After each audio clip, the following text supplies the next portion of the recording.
Nós vamos começar exatamente na hora, porque nós temos hoje que entregar o auditório um pouquinho mais cedo. Então nós vamos 9 horas impreterivelmente encerrar. Agradecer a presença de todos vocês, né? Hoje é um tema da nutrição e comportamento, o grupo que envolve a enfermagem, a psicologia, a nutrição. Esse evento já está no 5º ano que a gente faz isso mensalmente, né? O tempo vai passando, né? E hoje nós temos a honra aqui de ter aqui o nosso diretor, que eu vou chamá-lo para fazer daqui a pouquinho a abertura. Nós temos a doutora Fernanda Matos, nutricionista, que vai fazer 20 minutos de apresentação. A doutora Maria Francisco, psiquiatra, vai falar 20 minutos. Depois nós temos aí a Isaura, que é psicóloga da casa, e a Tatiana, que é nutricionista, que vão fazer comentários. Se der tempo, vocês participam. Esse é um tema muito complexo, né? Para problema complexo não tem solução simples. Mas o Manuel Joaquim, famoso nutrólogo português, resolveu bem o problema da obesidade. Ele falou: a comida não engorda, quem engorda é a gente. Então, eu acho que o Manuel Joaquim tinha razão, nós é que engordamos.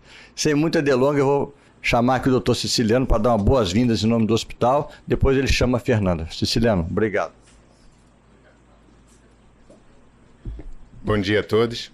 É uma honra, um privilégio para mim estar aqui. Queria agradecer a presença de todos, dos nossos convidados, né? Agradecer ao Cláudio, né, que por 5 anos vem, junto com a Natália e a Jaque, organizando essa sessão, que passa a fazer parte do calendário oficial da nossa instituição. Isso muito nos honra, né? Acho que a dificuldade de emagrecer é enorme e eu penso nisso todo dia, né? Eu me peso todo dia, eu conto caloria todo dia. E eu cresci numa família italiana, né, em que a minha avó, ela não admitia que sobrasse comida no prato, e eu era o responsável por resolver esse problema da minha avó. Então, cresci com essa mentalidade, e isso de fato transforma a nossa vida, né? Para o bem ou para o mal, cria ansiedade ou felicidade, dependendo de como você convive ao longo da sua primeira e segunda infância em família, né? Isso de fato cria impressões no seu DNA, né? Então, espero que a sessão de hoje traga bastante informação, suscite bastante novos insights e perspectivas, porque, de fato, é um desafio da nossa sociedade contemporânea. Muito obrigado mais uma vez. Convido, então, você, né, para Maria Fernanda? Desculpa, Fernanda, para assumir aqui. E desejo uma boa sessão a todos. Obrigado. Bom dia a todos. A casa cheia, é uma honra para mim estar aqui novamente. Já venho nessa reunião do grupo Nutrição e Comportamento já há alguns anos. Muito feliz em trabalhar com o Dr. Cláudio, né, minha mentora ali, a professora sempre, Jaqueline. Obrigada, Dr. Cláudio, por essa pergunta. Por que é tão difícil emagrecer? E aí eu vou responder. Ou pergunta difícil. É muito difícil. Então vamos tentar, nessa apresentação, entender um pouco desses motivos, das teorias que existem por aí, né, das dietas, o que as pessoas buscam com o emagrecimento. Eu não posso deixar de falar do Vigitel, mostrando que mais da metade da população já tem sobrepeso, 20% da nossa população tem obesidade, ou seja, é uma doença crônica progressiva que vem aumentando na nossa população. E é claro que essas pessoas de 55%, onde elas vão procurar informação? Elas querem emagrecer, elas não querem ficar nem com sobrepeso nem com obesidade. E aí, Dr. Google, me ajuda. E eu coloquei os termos emagrecer. Apareceram 22 milhões de resultados. Quando eu troquei o termo para perda de peso, 172 milhões. Isso me chamou a atenção, né? Emagrecer, perda de peso. E quando eu coloquei a pergunta da palestra, por que é tão difícil emagrecer? Apareceram em torno de 6 milhões de resultados. E aí eu fiz a mesma pergunta com o termo perda de peso. Para minha surpresa, novamente, 60 milhões. Ou seja, as pessoas querem emagrecer ou perder peso? Será que são coisas diferentes? Será que são denominações diferentes, termos diferentes? O processo de emagrecimento ou perda de peso, seja ele intencional, eu quero perder peso, ou não intencional, a pessoa perde peso como, por exemplo, numa doença consumptiva. ela cursa com perda dos compartimentos corporais. É que a palavra emagrecimento, ela está muito ligada ao emagrecimento magro, né? Ou seja, remete àquela perda de gordura corporal. Mas a perda de peso e emagrecimento, esses termos são basicamente os mesmos. Isso pode confundir as pessoas, porque dá a impressão de que eu vou emagrecer, eu procuro um profissional. Ah, mas eu só quero perder peso, eu fecho a boca. Então coloca muito simples um termo, sendo que os dois são basicamente a mesma coisa. E emagrecimento ou perda de peso saudável? Aquelas dietas que prometem 10 quilos em uma semana. O que seria saudável? Perder de 500 gramas a 1 quilo por semana, ou seja, em torno de 4 quilos por mês, para o nosso corpo entender essa perda. Senão ele não vai entender isso como intencional, ele pode entender como não intencional e gerar um estresse muito grande para o organismo. Claro que eu não vou dar uma aula de fisiologia, né, aqui, mas é só para retratar, e essa figura que está no Tratado de Obesidade, segunda edição, ela retrata muito bem toda a cascata fisiológica proveniente dos nutrientes, adipocinas, citocinas inflamatórias, hormônios, passando pelo nucleoqueado, chegando lá no meu cérebro e falando o quê? Para de comer ou continua comendo, ou seja, sinais de fome e saciedade. Essa cascata, ela funciona tanto de uma forma periférica quanto central, ou seja, eu penso no alimento, eu já sinto vontade de comer aquele alimento, eu sinto fome, né? No momento em que eu como, aí uma cascata de sinalização avisa para eu parar de comer, que vai avisar lá no meu set point. Então nós temos um peso pré-determinado, como se fosse uma balança interna desse peso corporal. Só que eu destaquei aqui, esse quadro, que ele é bem pequenininho, mas ele faz uma confusão danada, porque ele pode colocar toda essa cascata de sinalização a perder. Uma vez que memória, emoções, regras sociais e hábitos alimentares de vida vai fazer com que você perpasse todos esses sintomas fisiológicos. Então eu almocei, eu estou com o meu estômago cheio. Teoricamente eu não tenho mais fome, mas eu tenho vontade de comer a sobremesa. Tem gente até que brinca, né? Não, mas tem um estômago da sobremesa. Não, não tem. É o mesmo estômago. E o que é esse set point? Por que ele bagunça tanto a nossa vida?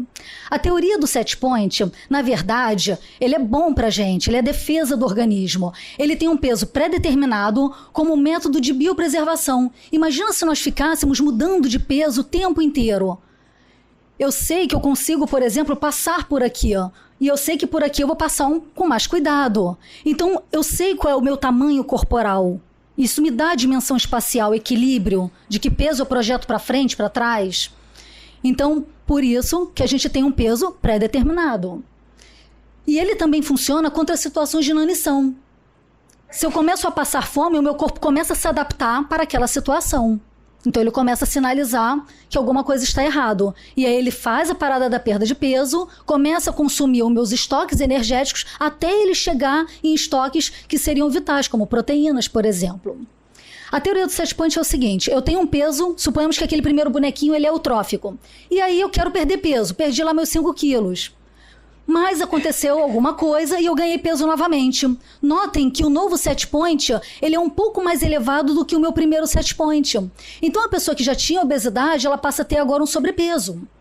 Desculpa, que era eutrófica, passa a ter um sobrepeso. Ela submete a dieta novamente, perde peso de novo. Ela não perde com a mesma eficiência que antes. Quanto mais efeito sanfona a pessoa passa, quanto mais dietas, mais tentativas de emagrecimento, mais difícil vai ficando aquela velocidade de perda de peso anterior. E aí ela emagreceu e ela parou com a dieta, parou com o tratamento, voltou de novo a ganhar peso. E notem como que esse set point, cada vez ele vai aumentando um pouquinho. Dizem que é muito pouco, em torno de 3% a 5%, em alguns casos mais graves até 20%.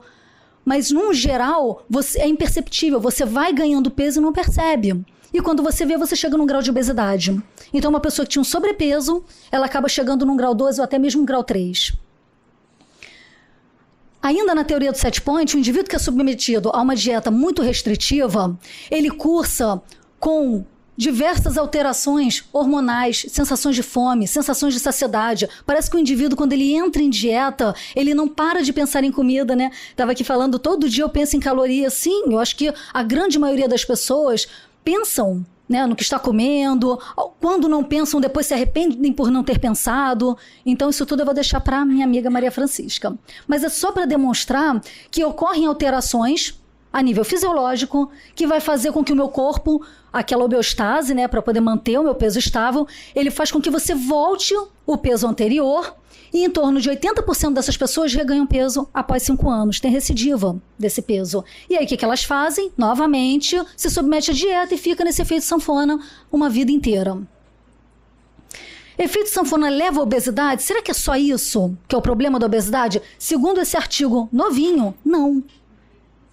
Então, quando eu coloquei esse quadro, ele fez uma busca bibliográfica e ele colocou o que iria pender mais para uma resposta sim ou não. O futuro ganho de peso, ele está afetando a obesidade? Eu ficar nesse processo perde, ganha, ele leva à obesidade? A maioria diz que não. Mas olha a frase de baixo. Pessoas que passam por esse processo têm uma tendência, sim, a ter maior problema em voltar ao seu peso anterior. Só que o problema não é só o peso, parece que é muito maior. Aumento abdominal, de gordura abdominal. Então, cada vez que eu submeto a uma perda de peso e ganho peso novamente, eu não ganho músculo. Eu ganho gordura corporal. Diminuo minha taxa metabólica basal. Ainda aumento o risco para síndrome metabólica. Então, eu começo a fazer uma bagunça metabólica, uma bagunça de hormônios. As sinalizações, elas não ficam mais tão sensíveis assim. E eu começo a ter resistência a esses sinais de fome e saciedade. E esse estudo, que é um clássico da literatura, todo mundo conhece, visou avaliar aqueles participantes desse programa 6 anos após. O que ele encontrou?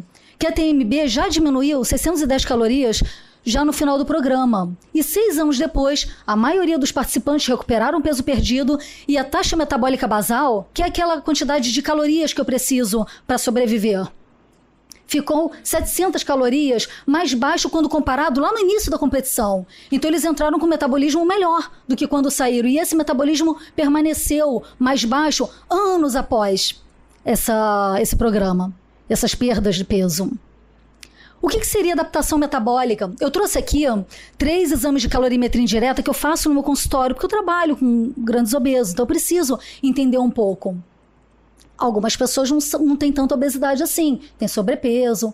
Essa mulher, ela tem um IMC de 31 e 35 anos. O metabolismo dela é 3% abaixo do que seria ideal para uma pessoa com as mesmas características. E este homem com IMC de 29 e 36 anos, eu procurei pegar pessoas bem parecidas, 27% abaixo do que seria esperado para ele. E essa mulher com IMC de 32 e 41 anos, 53% abaixo do ideal. A taxa metabólica dela é de 900 calorias. Ela teria que ser submetida às conhecidas como Very Low Calorie Diet, que é uma dieta de muito baixa caloria que gira em torno de 800. E o que todas essas pessoas tinham em comum? Várias tentativas de emagrecimento sem sucesso. Então é para mostrar que o efeito sanfona, ele realmente pega muito nessa questão do metabolismo e a gente precisa, em alguns momentos do programa, principalmente dietético, no tratamento da obesidade, o tratamento da perda de peso, contar calorias sim. Fatores que levam ao ganho de peso. Eu sempre coloco o paciente na ponta do iceberg. Navegando bem ali na superfície, nós temos os clássicos. Hábitos alimentares, sedentarismo e, claro, a genética. Tem pessoas que são altamente resistentes ao ganho de peso. É o famoso magrinho ruim, aquele que come e não engorda. E tem quem? Aqueles altamente suscetíveis ao ganho de peso, que fala, nossa, mas eu não posso nem passar na porta de uma lanchonete que eu já ganhei 1 quilo. Genética. Mas, por debaixo, são muitos fatores que levam ao ganho de peso. Então não é só o peso. O peso é um número. Existe peso ideal? Aí vem essa pergunta. Quando se utiliza uma regra matemática, o IMC, índice de Quetelet, sim. Mas, ao avaliar as mudanças na composição corporal associada ao estilo de vida ao longo dos anos, essa resposta é não. Dificilmente eu vou ter o mesmo peso que eu tinha aos 15 e 16 anos. Então é claro que nós vamos modificando o nosso peso ao longo da vida. Tem trabalhos que mostram que a gente pode ganhar até 10 quilos ao longo de uma vida inteira. Mas ok, 10 quilos ao longo de uma vida inteira está bem razoável.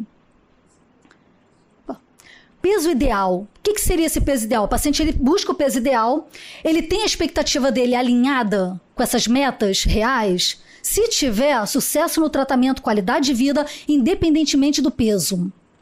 Se esse peso ideal, essa expectativa não estiver alinhada com essas metas reais, eu quero um peso absoluto, eu quero pesar 60 quilos. E você pergunta para ele quando ele pesou 60 quilos, ele fala que nunca.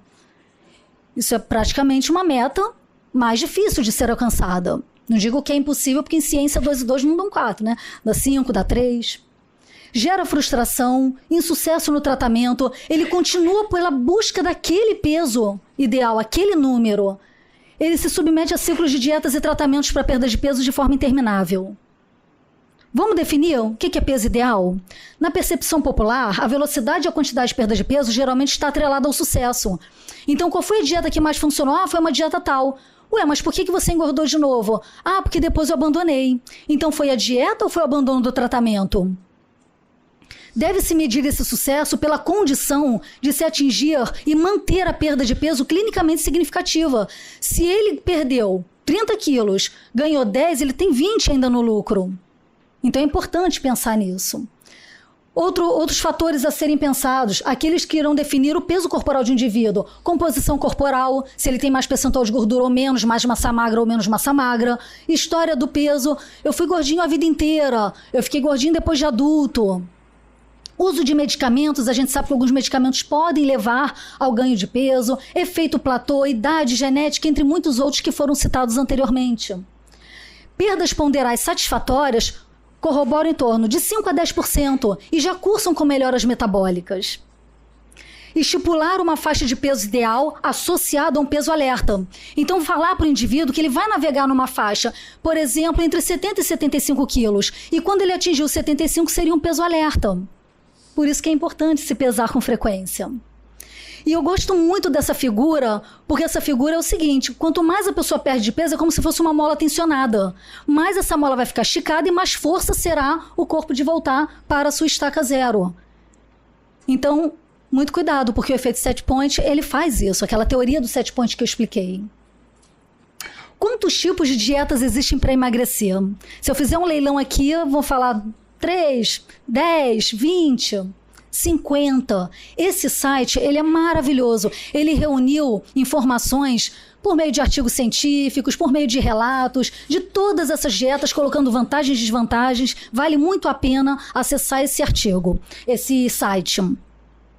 Claro que eu não vou poder falar das 50, eu vou falar de 10% dessas dietas. Top 5. Vamos colocar um pouco de vantagens e desvantagens. Dieta da proteína, rápida perda de peso, consumo de proteína à vontade na dieta e não conta calorias. Como desvantagem, irritabilidade, muito relatado pelos pacientes, fadiga, desbiose, depleta a reserva de glicogênio hepático e muscular, o que leva a rápida perda de peso inicial, dieta baixa em fibras e não é sustentável por muito tempo.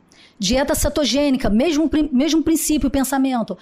Rápida perda de peso, consumo de gordura corporal, o corpo ele é forçado a queimar gordura corporal, consumo à vontade de alimentos fontes de gordura, não conta caloria, em contrapartida, irritabilidade, halitose, desbiose, a gordura corporal ela altera a microbiota mesmo na ausência da obesidade, alta densidade energética, alto teor de gordura, dieta baixa em fibra, também não é sustentável por muito tempo. Jejum intermitente, não estipula horário para se alimentar, o que para algumas pessoas é ótimo. Alterações metabólicas favoráveis para o organismo, porém, leva à perda de peso? É uma pergunta. Protocolos adaptáveis para diversos tipos e estilos de vida e não conta calorias. Em contrapartida, um consumo calórico inadequado, naquela janela em que você vai se alimentar, pode levar ao ganho de peso. E em relação ao efeito rebote? Pode levar a uma compulsão alimentar quando você estiver no seu estado alimentado, queda de pressão, hipoglicemia. Dieta mediterrânea, a mais estudada, não digo nem dieta, eu digo estilo de vida mediterrânea. Alimentação fonte de nutrientes anti-inflamatórios, proteínas magras, fibras. Perda de peso também fica muito entrando na questão da caloria. Estudos bem embasados quanto aos benefícios cardiovasculares. Sem dúvida não tem discussão em relação aos benefícios da dieta mediterrânea. Em contrapartida, consumo calórico inadequado versus peso corporal. Então, se eu consumir muita caloria, mesmo eu comendo bem, não está equilibrado. É o princípio do equilíbrio. Acesso a alimentos versus renda. A gente sabe que é uma dieta muito baseada em gorduras de boa qualidade, fontes vegetais como linhaças, fontes como salmão, atum. Muitas vezes a pessoa não tem condições, né, de ter esse estilo de dieta por muito tempo. E a plant-based diet, que tem sido muito falada, alimentos fontes de fibras e compostos bioativos, baixa ingestão de processados e ultraprocessados, essa é a premissa dessa dieta. e com certeza é uma dieta anti-inflamatória. Reversão de comorbidades, inclusive já está fazendo parte da American Heart Association, a Plant-Based Diet, e sim, em muitos casos leva a perda de peso por ser uma dieta anti-inflamatória. Carnívoros de plantão, as pessoas que gostam muito de carne, tem um baixo consumo nessa dieta, em torno só de 10 a 20%. Será que ele iria se adaptar? E a deficiência de micronutrientes? Não é uma dieta vegetariana, mas se eu diminuir muito o meu consumo de carnes, pode ser que eu tenha alguma deficiência em determinados micronutrientes que estão nas carnes, presentes nas fontes animais. Mudança de hábitos alimentares não é rápida, não é fácil mudar da noite para o dia. Agora eu só vou comer, né, minha alimentação à base de vegetais. Algumas pessoas sentem dificuldade, então começa devagar, né, nessa mudança. Mas realmente, Mediterrâneo e Plant-Based Diet vale a pena a gente refletir a respeito. Esse estudo visou avaliar o que levou esses participantes ao emagrecimento e manter sucesso. Mudança no comportamento. O que eles relataram? Pesagem semanal, limitar os lanches à noite, limitar o tamanho das porções e ser fisicamente ativo todos os dias. Não posso falar de mudança comportamental sem falar do modelo transteórico, onde, na pré-contemplação, o indivíduo avalia o momento em que ele está vivendo. É aquele momento que ele escolhe o médico. Eu vou lá no Dr. Cláudio Domênico, eu vou procurar a Maria Francisca. Na parte da contemplação, ele procura por programas e procura pelo seu tratamento, preferencialmente com equipe multidisciplinar, que se adequam ao indivíduo. Não adianta ele procurar aquele da moda, mas ele não é um esportista. Então ele precisa entender que médicos também ele vai procurar. Na parte da preparação, no item preparação, é o momento que ele vai organizar, planejar, iniciar o tratamento com pequenas mudanças, não adianta querer mudar da noite para o dia. A ação, ele mantém o primeiro plano que foi planejado, reforça as pequenas mudanças já realizadas. Então toda essa parte de organizar, planejar, iniciar, ele está ativo no tratamento. Aí vem a manutenção, onde ele vai ter que traçar estratégias para aqueles momentos e situações que levam à perda de foco. E se acontece a recaída, retorna de onde parou e evita o pensamento dicotômico, ou tudo ou nada. Agora, pé na jaca, chutei o balde. Isso não é bacana, porque você volta literalmente para a estaca zero. Por que é tão difícil emagrecer, né? A pergunta. Porque é difícil mudar o comportamento. É muito difícil a gente conseguir organizar no nosso estilo de vida cada item desse. Hobbies, lazer, o sono, o trabalho, a dieta, o exercício. Não é fácil. Em geral está tudo muito misturado, muito bagunçado. Profissionais de saúde, eles vão ajudar nesse quesito. E cada um numa caixinha dessa. E claro que eu não posso finalizar minha palestra sem falar sobre o top 10, né? Sobre as 10 dicas para facilitar o processo de emagrecimento. Primeira delas, identificar os fatores que o levam a ganho de peso. Segundo, avaliar se o peso está ou não em harmonia com a qualidade de vida. Não adianta eu ficar magro e ficar infeliz, não sair, perder minha vida social. Compreender que mesmo o indivíduo não tendo atingido aquele peso-alvo ou aquele peso ideal, nota que eu troquei a palavra de ideal por alvo, a perda ponderal obtida, que gira em torno de 7%, já gera benefícios metabólicos. Então é muito melhor, talvez você não atingir a eutrofia, mas você já diminuir o medicamento, já controlar seu diabetes, pressão arterial, automonitorização. E aí ele falou, né, me peso constantemente. Sim, os trabalhos eles mostram pesar semanalmente, mas vale a pena se pesar na segunda e na sexta. Você consegue perceber onde você está errando mais. Tem gente que pensa que o final de semana que é ruim, mas na verdade, chega na segunda-feira e está com menos peso do que na sexta-feira. Será que seria o dia da semana? Então vale a pena refletir sobre isso. Terceiro, exercitar-se regularmente está ligado diretamente a gasto direto de energia e taxa metabólica basal, bem-estar, entre outros benefícios, manejo do estresse, já tem várias linhas trabalhando para isso, mindfulness, meditação, um hobby. Eu vejo as pessoas hoje, elas não têm um hobby, a vida é muito corrida, é muito trabalho, muito workaholic. Cuidados com a saúde mental, psicólogos, psiquiatras, grupos de apoio. Buscar um plano alimentar ajustado e adaptado para o indivíduo. Unir o consenso com o bom senso. Eu acho que essa dupla é igual arroz e feijão, ela é perfeita. Higiene do sono, a gente precisa dormir. Se a gente não dorme, a gente fica cansado. Se a gente fica cansado, a gente não se exercita. Cuidado com condutas simples, rápidas e reducionistas. É o glúten que faz mal, é a lactose que faz mal, é a chia que faz bem. Então, cuidado com esse pensamento muito pequeno. A gente não come um alimento ou um nutriente. Ninguém sai para comer. Vamos comer um prato de proteínas com carboidratos? Ninguém faz isso. A gente come comida. Não valorizar os pontos negativos para perda de peso. Valorizar o que foi conquistado. Mesmo que sejam pequenas mudanças. O paciente chega no consultório e ele fala assim: foi tudo horrível essa semana, mas eu consegui comer mais frutas. Vamos fazer festa porque ele conseguiu comer mais frutas. E o 10º, entender que a obesidade é uma doença crônica e progressiva. Pensar em tratamento em curto prazo já está fadado ao insucesso. É tratamento em longo prazo. E eu não posso deixar de falar essa frase, né? Pedir até permissão para o Dr. Bruno Halper. Para cada problema complexo, existe uma solução simples. E esta está errada. Obrigada.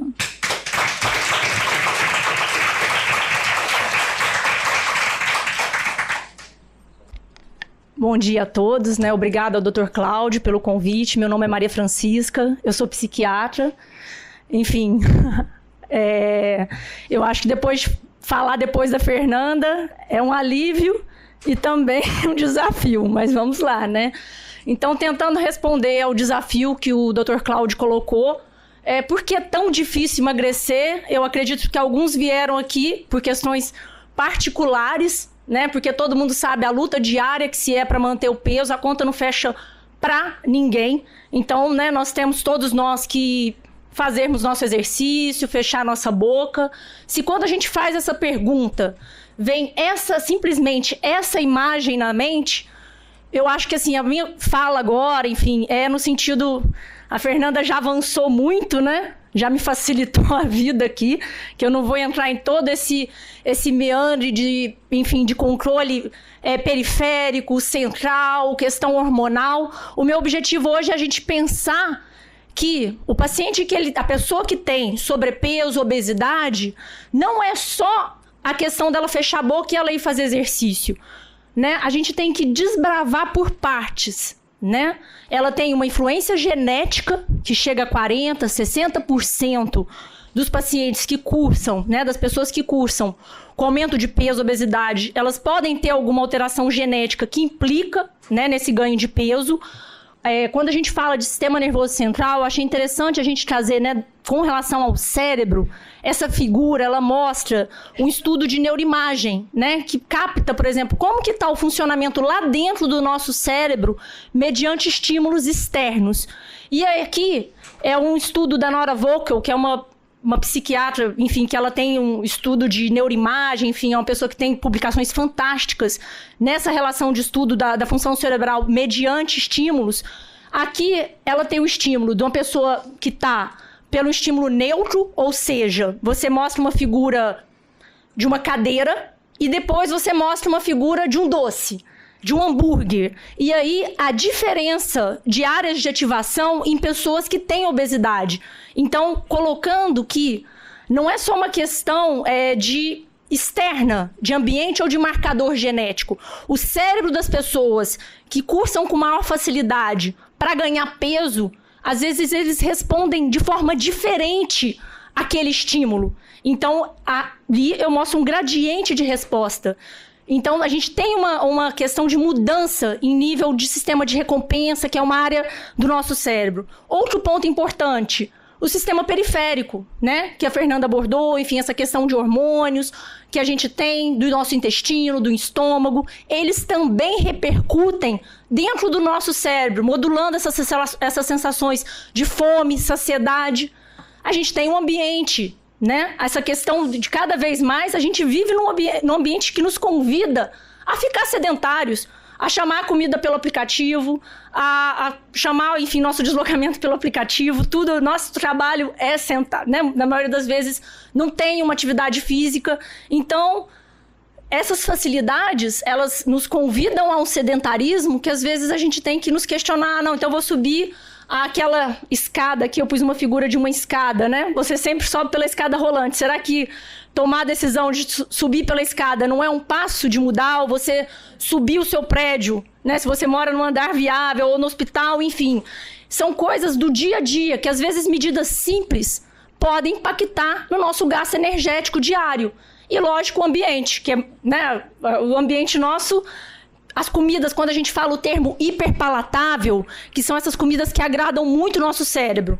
Aquele doce, aquela coisa que você come e vem aquela sensação, né, de prazer. Dá um prazer, tem substâncias que liberam no nosso cérebro que elas dão essa sensação. O termo que a gente usa, né, na ciência é o termo hiperpalatável, que a comida tem uma concentração muito grande de gordura, açúcar, e ela ativa de forma diferente o nosso cérebro. Mas a nossa conversa e o que eu trouxe aqui para a gente poder, enfim, falar um pouquinho dessa questão foi no sentido do comportamento. O que a gente precisa entender de alguns comportamentos que podem tornar a gente mais suscetível, pessoas que têm relação com o aumento de peso, o que elas podem apresentar que podem impactar, né, nelas saírem de um peso normal para um peso que realmente coloquem elas no grau de obesidade, ou seja, né, porque a gente tem o peso normal, quando a gente vai falar em classificação pelo IMC, né, a gente tem entre 18 e 25, um peso normal. Às vezes as pessoas chegam com peso normal querendo perder peso. Então a gente tem que entender aquela pessoa. Ela tá querendo perder peso porque ela vai casar, porque ela vai, né, tem todo esse cortejo social, né, ela tá com alguma questão de vida ali, ou se aquela perda de peso que ela tá pedindo é fora só daquele aspecto cultural, toda pessoa quer perder 2, 3 quilos, ou ela tem um comprometimento que ela vive em função daquela perda de peso, ou seja, ela passa a se pesar não diariamente por questões, né, mas por uma obsessão. Né? Ela vive em função do seu peso e da sua alimentação. Eu não vou em determinado evento, eu não vou em determinado lugar porque vai ter comida. Ali eu corro risco. Então, a gente tem que entender, quando essa pessoa que, né, nos procura, profissionais de saúde, para perda de peso, e ela tem uma necessidade intensa de sair de um peso normal para um peso muito baixo, a gente tem que investigar, que eu falo assim, escutar com mais atenção essa pessoa para ver se ela não está fazendo comportamentos, por exemplo, como ela está comendo e depois de comer ela acha que exagerou na comida, ela está usando laxante. Comi demais, eu estou inchada, se sobrecarrega de diurético. Ou depois que come tem que necessariamente passar 2 horas na academia, enfim, ou jejua por 18, 24 horas. Então, a gente tem que entender esse comportamento para a gente poder, talvez, criar um sinal de alerta que essa pessoa pode, sim, ter algum problema na relação com a comida e pode ter um quadro de transtorno alimentar. Né? Se ela tem um peso normal, ela não vai ter anorexia, porque anorexia, que é um quadro grave, mortal, a pessoa tem que ter um IMC menor de 17. Ela pode estar tendo um quadro de bulimia, né, que é aquela pessoa que tem episódios de compulsão alimentar, que eu vou explicar lá à frente, e ela depois tem que fazer alguma coisa para compensar. Ela pode estar concursando com esse tipo de alteração de comportamento que você, quando ela te procura, você tem que saber identificar isso ou saber escutar isso para não atender aquela demanda de emagrecimento ou criar na pessoa fortalecer o adoecimento dela, né? No sobrepeso, a gente tem que ver se aquela pessoa já está entre um IMC de 25, 30 e te procura querendo perder peso, é lógico que você vai contemplar a história de peso da vida dessa pessoa, se ela está com algum problema clínico, se ela está usando algum medicamento que pode ter impactado, né, no ganho de peso dela, se ela tem alguma questão clínica relacionada a esse ganho de peso que merece uma intervenção. E aí a gente vai caminhando. Por que eu coloquei essa figura crescente? Porque com as discussões teóricas no sentido da psiquiatria, da área de saúde mental, vem discutindo essa dose-resposta do IMC, né? Como um marcador, conforme você vai aumentando o nível de IMC, você poderia estar aumentando a chance de ocorrer algumas doenças psiquiátricas, alguns transtornos mentais. E isso é importante, porque quando você vai falar em atendimento, em políticas de saúde pública, você precisa entender que tem um grupo de obesos que tem todo um marcador, né, que são desde a infância, que tem toda essa questão do set point que a Fernanda brilhantemente explicou. Tem aqueles que algum marcador que ali em algum momento da vida tiveram alguma ruptura, um marcador de ganho de peso muito intenso, e a gente tem que entender que esse subgrupo ali, ele é um subgrupo que tem maior risco, a pessoa que tem uma obesidade grau 2, grau 3, os que têm IMC acima de 40, 50, eles são pessoas que têm maior possibilidade de ter algum quadro mental, psiquiátrico, que a gente precisa cuidar, senão a gente não vai conseguir proporcionar para essa pessoa que ela consiga perder peso. Então, aqui também eu coloquei o seguinte, que a gente tem essa fome, né, fisiológica, né, que é a nossa fome homeostática da nossa necessidade diária, né, que a Fernanda explicou ao longo da apresentação dela, e aqui a gente fala muito esse construto entre os transtornos alimentares, a obesidade, prevalece essa fome hedônica, ou seja, que não é a fome que o nosso corpo precisa para a sobrevivência, mas ele ultrapassa aquele exagero que você vai para além da saciedade, para além dos seus sinais de regulação do corpo, eles sinalizam o quê? Que você tem um prazer muito grande com a comida, você tem uma necessidade de comer, uma fome que não é aquela fome, né, que você comeu a sua refeição, você tá ali bem, obrigada. Não, você não tem ponto de basta. E aí a gente precisa entender que esse comportamento, né, a gente tem vários modelos de discussão que o quê? Conforme você vai aumentando, né, o índice de massa corporal, você vai nesse espectro em termos de alteração do seu comportamento alimentar. E é importante entender que a obesidade não é um transtorno mental, não é um transtorno alimentar, mas ela tem sim uma confluência e comportamentos que propiciam a pessoa, né, a ter aquele peso. Então, assim, quando a gente fala da perda de peso, não adianta só falar para a pessoa assim, vai lá, corre, põe seu tênis, enfim, joga lá. Não, a gente tem que construir com essa pessoa uma escada, né? A gente tem que pegar e colocar para ela qual que é o degrau que ela tá, naquele momento ela consegue estabelecer, porque senão a gente não vai estar ajudando, ou a gente também não vai estar se ajudando se a gente não entender como que é nosso corpo, como que a gente responde exercício, como que é o nosso padrão alimentar. Porque algumas pessoas que elas têm a tendência a ter um peso maior, que tem obesidade, elas podem ter simplesmente o quê? Um padrão de comilança. É aquela pessoa que é comilona, gulosa, mas ela não tem descontrole na comida. O que é o descontrole alimentar? É a pessoa que ela tem uma sensação imperativa. Dentro dela é uma força que ela não se controla perante o ato de comer. E não é só simplesmente assim, eu tô na minha ceia de Natal e perdi a linha. Não. O biscoito do armário tá conversando comigo, a lata de leite condensado do armário, e aí as orgias alimentares são assim, de um pote de sorvete, 3 pacotes de bolacha, 3 promoções do Big Mac, 4 pizzas grandes. Então, assim, né? Então, são coisas que, às vezes, assim, muitas pessoas hoje me procuram, porque a gente tem que a compulsão alimentar, ela teve todo um processo de validação, né, o transtorno da compulsão alimentar, e hoje as pessoas sabem mais, a gente tem mais informação, e as pessoas procuram mais atendimento, às vezes achando que tem uma compulsão alimentar, e na verdade elas têm essas questões culturais, né? Elas acham que é proibido comer determinado biscoito, elas acham que não pode comer aquela... Então a gente tem que entender quem que é essa pessoa para a gente poder ver qual que é o padrão alimentar que ela tem, né? Se ela é só belisca, se ela se sente viciada em comida, né? Que é o food addiction. Ela acha que a comida, o chocolate, ela não vive sem o chocolate. Então a gente tem que entender, quando vocês vão entender essa relação com a comida, entender se é só o ambiente ou se tem questões que estão trazendo um sofrimento e estão impactando na sua vida, né? Então, assim, quando a gente pensa em por que eu trouxe esse quadro, eu coloquei aqui para a gente poder entender.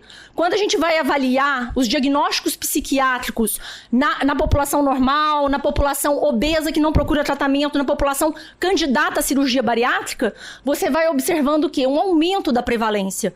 Então, a gente teve todo um construto de discussão, assim, que a gente tem dentro da psiquiatria, o DSM, né, que é um sistema classificatório nosso, que ele saiu a nova edição, a 5ª edição, em 2013. E aí foram vários anos de discussão se a obesidade poderia ser considerada ou não uma doença mental. Então a gente caminhou no sentido do quê? Que você não tem como configurar a obesidade como uma doença mental, porque você tem todos esses componentes aqui que a gente discutiu, clínicos, né, que a Fernanda explicou, avançou ao longo da apresentação dela, que a gente não pode simplesmente considerar que a obesidade é uma questão de cabeça ou de um transtorno mental.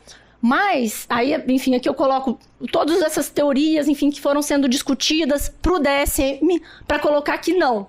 Não tem como a gente falar que a obesidade é uma doença mental, mas sim, a obesidade ela pode favorecer a abertura de um quadro de depressão, assim como quem inicia um quadro de depressão, ele está mais suscetível a ganhar peso. Então isso é importante para a gente entender, para que a gente possa ali naquele momento que ganhou peso, que tem, né, aquela pessoa nos procurando, a gente entender que às vezes ela está com um quadro depressivo, que ela não consegue fazer exercício, ela não tem vontade de sair da cama, ela não tem vontade de fazer nada da vida dela. Então você tem compartilhamento, né, a gente já tem isso avançado, por exemplo, que a obesidade, ela compartilha com a depressão processos inflamatórios compartilhados, eixos centrais de estímulo, que vão sim impactar tanto na pessoa poder abrir um quadro ou outro. Com relação a gente fala muito da ansiedade, né? E não necessariamente aquela pessoa ela come por ansiedade. A gente tem que entender se ela come porque ela precisa dessa gratificação maior, né, desse comer emocional, se ela está comendo de forma descontrolada, se ela é apenas gulosa. Então, com relação à ansiedade, a gente tem sim que as pessoas que têm obesidade grave, elas podem ter mais ansiedade. Mas, assim, em termos de explicação, no sentido de falar assim, tem uma causa ali que tem a relação, isso a gente ainda não tem evidências. Uma área de fronteira de conhecimento que a gente tem pesquisado mais, que as pessoas têm se debruçado mais, é essa questão da impulsividade. Por exemplo, será que é impulsividade? Né? A gente fala assim, o ciclano é tão impulsivo, né? Ele é aquele não planejamento, é você estabelecer uma ação que às vezes pode te causar prejuízo sem que você mensure ali a você iniciar aquela ação. Por exemplo, hoje nós todos estamos aqui numa sexta de manhã, né? Nos planejamos para estar aqui, ou por questões que a gente queria entender como a gente podia emagrecer melhor, ou queria, né, ganhar um conhecimento, ou seja, a gente está tendo um planejamento, né, quando você vai fazer uma faculdade, quando você vai fazer uma pós-graduação, ou às vezes a questão da impulsividade é esse marcador da pessoa não se planejar e poder, por exemplo, iniciar uma atividade que ela não vai ter ali uma medida de segurança para ela. Por exemplo, quando ela começa a comer sem medida, né, começa a comer alimentos que são muito ricos em calorias, que vai para fast food todo dia, pizza todo dia, rodízio, essa conta não vai fechar. Então, assim, cada vez mais a gente vai procurando delinear qual que é esse traço de impulsividade presente em quem come demais, que pode nos ajudar o quê? A tratar melhor essa pessoa, a entender melhor quais são os comportamentos que a gente precisa intervir para poder conseguir auxiliar essa pessoa que é mais impulsiva a perder peso, a poder manter seu peso. Vários diagnósticos psiquiátricos você tem mais essa questão da presença de traços impulsivos, como transtorno de atenção, do déficit de atenção e hiperatividade, transtornos do humor, depressão, pacientes que têm transtorno bipolar, pacientes que têm problema com jogo. Os transtornos alimentares, você tem muito esse espectro da impulsividade, o transtorno da compulsão alimentar que eu falei. Para falar que vários modelos teóricos, isso aqui não é para vocês assustarem não com essa figura, que assim, é um estudo agora de 2018, que ele procura desvendar aquele transtorno que vocês já ouviram falar, de atenção e hiperatividade, já devem ter escutado falar, tentando discutir qual o traço de impulsividade disso que eu falei, né, dessas questões neurocognitivas que você observa no planejamento dessa pessoa, que poderia impactar nela controlar seu peso e cursar com a obesidade.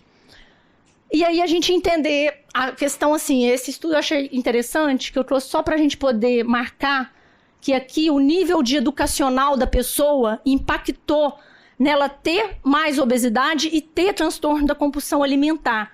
Para a gente poder discutir isso, que a gente, por exemplo, quando a gente atende na clínica privada aqui, né, é muito diferente o paciente obeso de uma classe A de um paciente obeso de classe C. Geralmente cursam com índice de massa corporal maior. Você vê pacientes de 200, 240 quilos.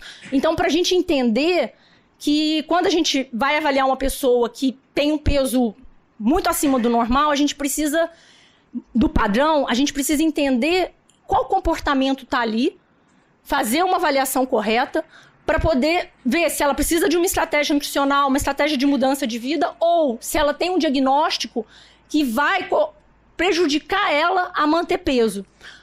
Para a gente poder só finalizar aqui, caminhar para a finalização, o transtorno da compulsão alimentar, que está tanto se falando, enfim, né, que vocês já devem ter escutado falar, a primeira descrição clínica que ele teve foi em 1959, por Stunker, ou seja, há 60 anos atrás. Ele só virou uma categoria diagnóstica, né, que a gente agora tem esse diagnóstico, e entrou também para CID-11 como diagnóstico, agora em 2018. Ou seja, para a gente poder entender que, às vezes, para a gente poder entender um comportamento, para ele poder ser estudado, a gente poder realmente fazer que aquele ali é um marcador de comportamento normal, e aqui você tem uma doença, demora um longo período. E aí, a gente tem cada vez mais dados que pessoas que têm esse transtorno da compulsão alimentar, que é a pessoa ter um episódio de compulsão alimentar, que é isso que eu descrevi, né, em termos de quantidade, de descontrole, tem que ter no mínimo uma vez por semana durante 3 meses. E aí tem todos esses fatores que eles podem estar influenciando, e o que a gente tem que entender, o que eu queria para a gente poder pensar, pessoas que procuram tratamento para perda de peso chegam a ter uma prevalência de TCA, de transtorno da compulsão alimentar, de 30%. De acordo com a população que você estuda, 40%. Para pacientes candidatos à cirurgia bariátrica, em dados mundiais você tem 17%, sendo que na população... em estudos epidemiológicos, você tem que 3,5% da população mundial pode cursar ao longo da vida com esse transtorno. Então, para a gente poder entender a diferença de quando você fala do grupo de obesidade, você tem marcadores de comportamento que, sim, precisam ser olhados com cuidado, né? Por isso que você precisa entender qual que é o nível de perda de peso que essa pessoa procura você, se é um peso normal, se é um sobrepeso, se é uma obesidade, para você entender de que forma você vai conduzir isso, ou você mesmo, se você está, né, apresentando esse ganho de peso que você não está entendendo, você entender, lógico, né, as questões clínicas, tudo, mas que podem ter comportamentos que podem estar te prejudicando. A gente não pode, né, deixar de diferenciar isso para poder tratar essa pessoa. E também entender que sozinho a gente não faz nada. Se eu for lá, o paciente eu falar que é só um problema de comportamento e não estiver vendo a parte de atividade física dele, não estiver vendo a parte de nutrição, as mudanças que ele precisa, as estratégias que ele precisa de alimentação, todo o ambiente, que às vezes tem pacientes que eu preciso conversar com eles para eles desinstalar aplicativo de comida, que eles precisam pôr a mesa, ensinar a pessoa a pôr a mesa da refeição. Você vai parar e aí você vai comer nesse momento. Não coisas que às vezes para determinadas pessoas pode ser banais, a gente precisa entender qual que é a dificuldade daquela pessoa, qual que é, para eu poder ajudá-lo. E é criar cada degrau daquela escada. E aí uma homenagem, a gente tem um ano que a gente perdeu o Antônio Dias, né? Enfim, um grande artista da nossa história. E aí a gente entender que tem todo o universo e tem cada um, né? Então, assim, a gente tem toda uma ciência, níveis de evidência que nos ajudam a estabelecer a melhor estratégia para quem nos procura, mas sempre tem um sujeito, um indivíduo e a singularidade dele que a gente não pode esquecer nessa caminhada. Fiquei preocupada Francisco, porque o chocolate fala comigo. Tô bem tensa com isso, inclusive. Vou tentar não ouvi-lo, mas ele me chama. Mas, enfim, como a gente tem pouquinho tempo, eu anotei algumas coisas, mas eu vou tentar só, pelo menos 2 coisas que eu achei que são bem relevantes do que foi dito aí por vocês. Uma é o atual, né? É o que vocês focaram mais na questão de agora, como que a gente pode fazer para agora, né? Enquanto adultos e tudo. Mas também temos uma questão que foi falada também da infância, né? A Ceciliana até trouxe o exemplo da avó. Acho que isso é fundamental. A minha avó não era italiana, era portuguesa, mas acho que essa mesma relação com a comida, e eu lembro dela falar, menina, come tudo, não deixa... Era um gesto de amor. Eu deixar uma comida no prato, aquilo representava que não gostou, que não estava boa, né? Então, pensem como que isso, né, para uma criança, vai ali fortalecendo aquela ideia de... que é prazer, né? A gente está falando de oralidade, a gente está falando de prazer, o quanto que isso vai repercutir lá na frente na vida adulta, né? A questão do suporte psicológico, também vocês duas colocaram, né? Da saúde mental, é fundamental, porque a gente tem que entender, às vezes, não é só uma dificuldade ali de aderir uma dieta, qualquer coisa, uma coisa para além disso, né? E a gente precisa entender o que está atrás, né, dessa dificuldade de perder esse peso, o que significa perder esse peso, como é que fica essa pessoa após essa perda de peso. Tem a questão da imagem corporal, que muitas vezes, né, o obeso não consegue reconhecer esse corpo magro, e isso é uma dificuldade. A gente precisa também, parece simples, mas não é. Então a gente precisa trabalhar um pouco isso. Eu acho que eu vou passar um pouquinho para a Tati, qualquer coisa eu volto a falar mais, só para ser igualmente dividido. Bom dia a todos. Gostaria de começar parabenizando, né, Fernanda e Francisca pelas brilhantes apresentações. Eu acho que vocês foram muito completas. E respondendo à pergunta, é isso, né? O porquê é tão difícil? A obesidade tem causas multifatoriais, é uma doença muito complexa. Não adianta a gente pensar num tratamento de forma isolada. A gente não vai ter a resposta e o resultado que a gente precisa. Então, a gente tem que tratar todas as causas. E eu acho que a Fernanda foi muito feliz porque ela conseguiu mostrar não só a dificuldade, né, que as pessoas têm, que o paciente tem, mas também um pouquinho da preocupação que nós, nutricionistas, temos no momento de estar auxiliando e orientando esse nosso paciente. É muito comum, acho que duas grandes preocupações, ou maiores, que a gente tem. Primeiro é trabalhar o hábito alimentar desse paciente. A gente muitas vezes recebe pessoas que fazem aquelas ações há 30 anos. Então, você desconstruir aquele hábito, né, e criar um novo hábito, muitas vezes é difícil. Você vai encontrar várias barreiras, vários obstáculos ali. Então, a gente precisa lembrar também que isso está relacionado com a vida social e com o emocional daquela pessoa naquele momento, né? A gente reage muito, estou muito triste, eu vou comer para ficar um pouco mais confortável, eu estou muito feliz, eu vou comemorar. Né? Então, a gente precisa entender também que isso faz parte. Mudar o hábito alimentar é para a vida toda. Não é uma questão de um mês, fiquei dentro do meu peso, pronto, posso voltar a tudo que eu fazia. Né? E a segunda questão é a gente conseguir traçar as nossas condutas, então, calcular lá tudo que o paciente precisa e transformar aquilo no alimento que ele consiga fazer, de acordo com a vida corrida que ele tem, de acordo com as preferências, de acordo com a situação financeira que ele tem, e aí você transformar todo aquele cálculo bonito que a gente faz numa coisa que realmente ele vai conseguir executar. Essa eu acho que é uma tarefa que a gente tem, um desafio, né, que a gente tem. Mas foi maravilhoso, muito obrigada, viu? Vanessa, faça seu comentário, Joana, rápido, é importante ouvir vocês. Parabéns para vocês, né? Eu queria só acrescentar uma coisa, né? Porque quando a gente vive o consultório, Fernanda vive muito assim como eu, né? A gente tem uma visão muito focada no indivíduo, né? A culpabilidade vai sempre para o indivíduo. Só que a gente tem que pensar que a gente tem todo um ambiente alimentar, né? Não só alimentar, né? Quando a gente pensa em atividade física, a gente tem todo um ambiente obesogênico que favorece as pessoas hoje em dia serem obesas. Tanto que a Organização Mundial de Saúde hoje, ela não tem uma meta mais para reduzir a obesidade, ela tem meta para frear, para deixar não crescer mais, mas a gente não tá tão difícil que a gente não tem mais uma meta para reduzir. E aí a gente não consegue tratar a obesidade dentro do nosso consultório. A gente trata alguns indivíduos, mas para tratar a obesidade a gente precisa de política pública, né? Então a gente precisa política de rotulagem. Agora está aberto, né, para a gente entrar lá, entra no site da Anvisa, a gente consegue se manifestar a favor de uma rotulagem diferente dos alimentos. A gente precisa de mudar a taxação de produtos. A gente tem empresas de refrigerante que têm benefícios fiscais no nosso país. A agricultura ecológica, vamos dizer, não tem nenhum benefício, só tem dificuldade, entendeu? Então, enquanto a gente não modificar política pública, vai continuar sendo difícil perder peso. Porque a gente vive, quando a gente sai, eu falo que a gente tem um pornô alimentar. Se eu vou na rua, eu estou o tempo inteiro exposta a outdoor que fala de alimentação. Se eu ligo uma televisão, a gente vai ver propaganda sobre alimentação, mas a gente não vai ver propaganda sobre brócolis, cenoura, a gente vai ver propaganda de alimentos ultraprocessados, que a Fernanda falou, né? Então, se a gente não modificar isso, e como sociedade a gente precisa cobrar isso do governo, como profissionais de saúde, a gente precisa estar o tempo inteiro fazendo essas cobranças, a gente não vai mudar.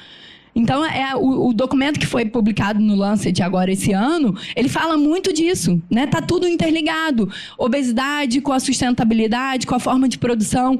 Então, se a gente não modificar isso, continuará difícil das pessoas perderem peso.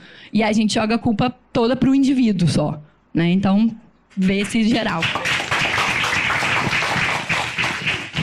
E eu acho que na nossa prática diária, primeiro eu falar do ambiente obesogênico, a gente falou a nível populacional, a gente esqueceu de falar da família também, né? A gente trabalha com a equipe multidisciplinar, ainda tem assistente social que tem que convocar a família, né? Pelo menos no nível público.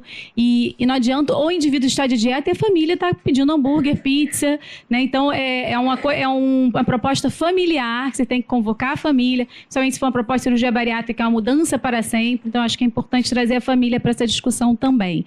E eu acho que na minha prática, junto com a Fernanda também, é importante estimular pequenas perdas, fazer um reforço positivo e não negativo para o paciente. Isso faz uma diferença enorme. E eles trazem isso nas discussões também de grupo, né? Poxa, o médico vai brigar comigo. Não. O médico fala, olha, você perdeu 2 quilos, parabéns, você adicionou a fruta, enfim, então reforço positivo é muito, muito, muito, muito importante. Então, acho que é isso. Só acrescentar a questão do ambiente obesogênico, mas a gente também tem um ambiente que está gerando transtornos alimentares, né? Essa cultura da magreza, essa cultura do emagrecimento.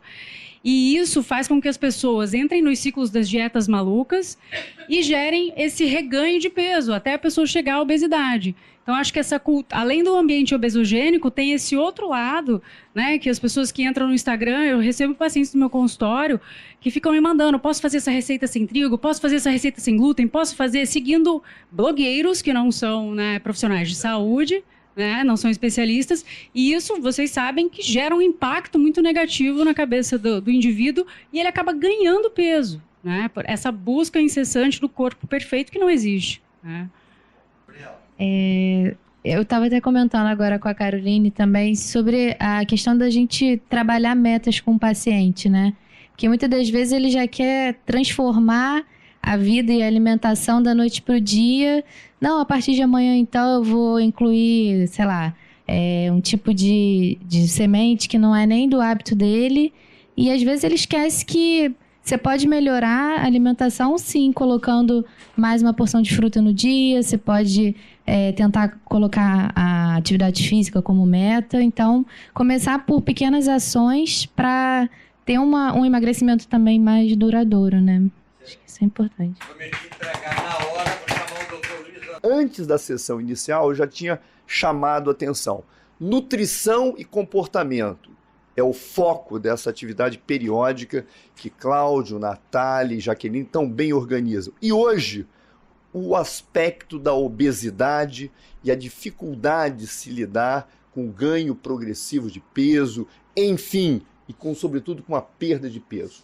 Para encerrar essa minha saudação de cumprimentos, eu quero dizer a vocês que há 3 semanas, Cláudio e eu, e outros presentes na sala, Marcos também, estávamos no Congresso Europeu de Cardiologia, em Paris.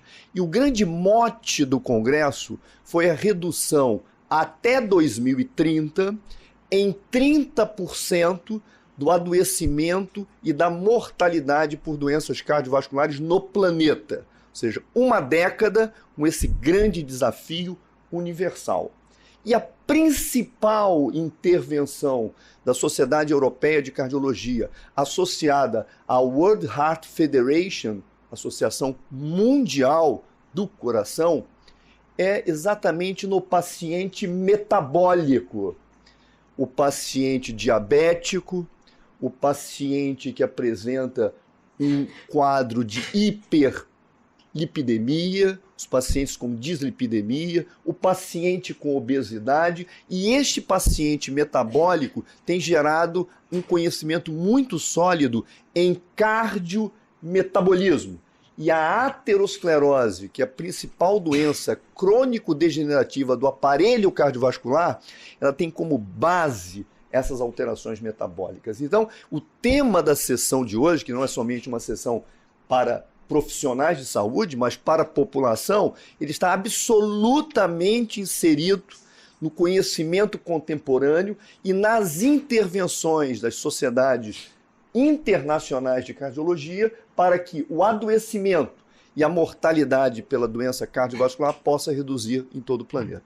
Quero parabenizar ao Cláudio, toda a comissão organizadora, as nossas brilhantes palestrantes e debatedoras por mais essa sessão auspiciosa de nutrição e comportamento do Hospital Procardíaco. Muito bom dia a todos.